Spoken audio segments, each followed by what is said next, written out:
Hello students, in our last class we studied about fission, binary fission and multiple fission. Today our topic is budding, second method of asexual reproduction. Budding. Budding is the formation of new organism from the outgrowth arising on the parent's body. There are two examples in our syllabus, budding in hydra, budding in yeast. First of all, we will study about budding in hydra.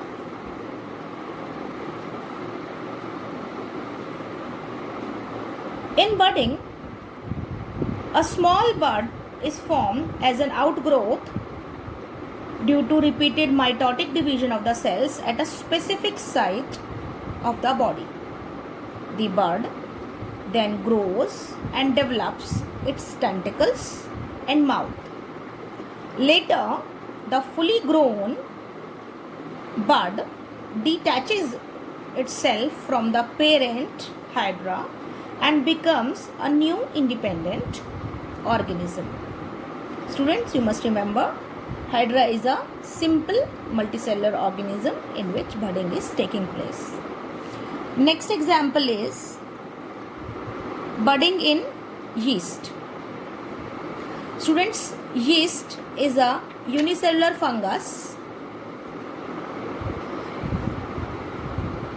A bud appears on the outer surface of the cell wall of this yeast.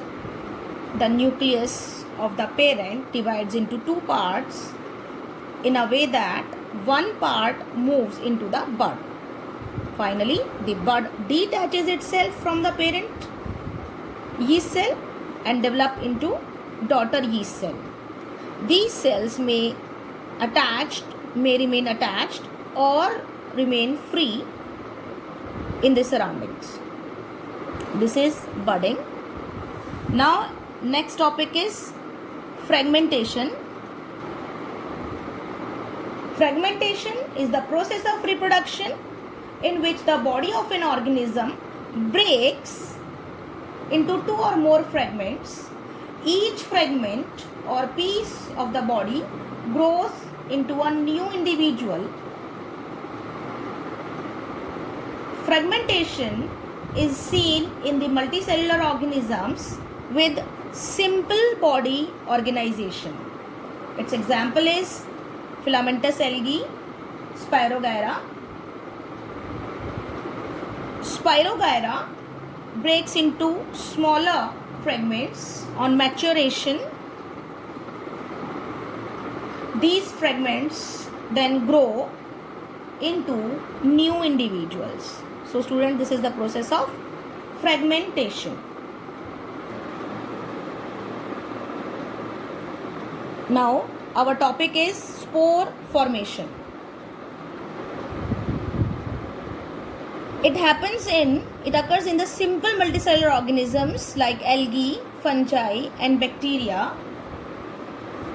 The example in our syllabus is Rhizopus, that is bread mold.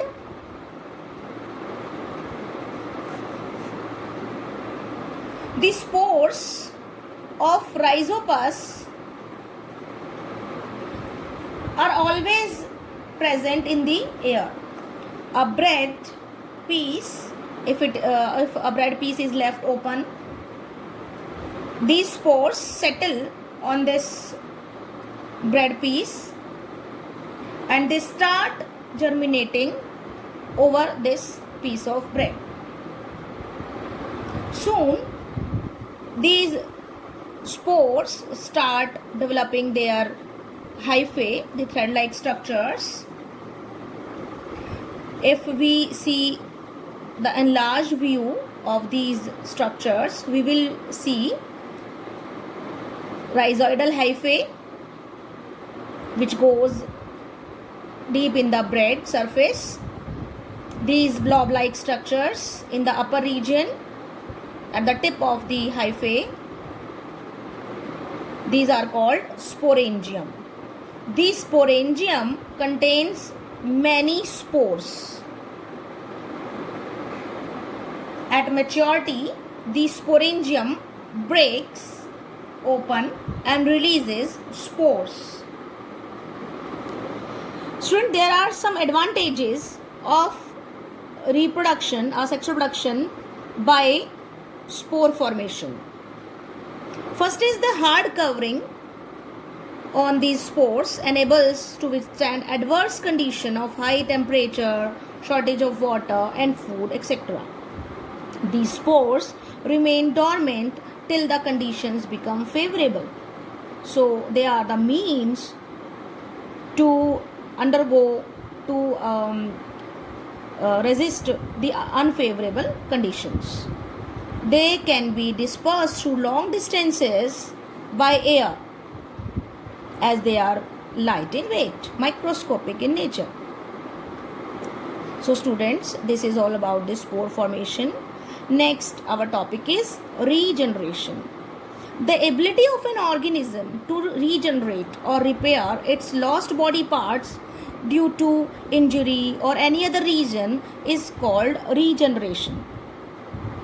It is common in lower plants such as algae, fungi, and lower animals like hydra, planaria, sponges, and starfish. Here we will study the example of planaria. Regeneration in planaria. In regeneration, if an individual is cut or broken into many pieces, then each piece grows into a separate individual, just like planaria or starfish. If it is cut into many pieces, each piece grows or regenerates into a complete organism. Students, here we must keep in mind, while drawing this diagram, we must draw in such a way that these parts which are the old ones should be shaded and the parts which are regenerating must be seen differently, so you will not shade them. Okay. This regeneration process involves some steps. Some specialized cells are involved in this process. These cells proliferate and multiply into many cells. These different cells undergo changes to form various cell types and tissues. All these changes occur in organized sequence, and this is called development. Students, one more thing come into mind, that regeneration cannot be equated to reproduction. Regeneration cannot be equated to reproduction because these organisms generally do not depend on being cut or broken into pieces for reproduction. These organisms reproduce generally by other methods. This is just a by chance method of reproduction. This is not only the process by which these organisms reproduce. So students, regeneration cannot be equated to reproduction. Okay, our next topic will be vegetative propagation. This we will study in our next video.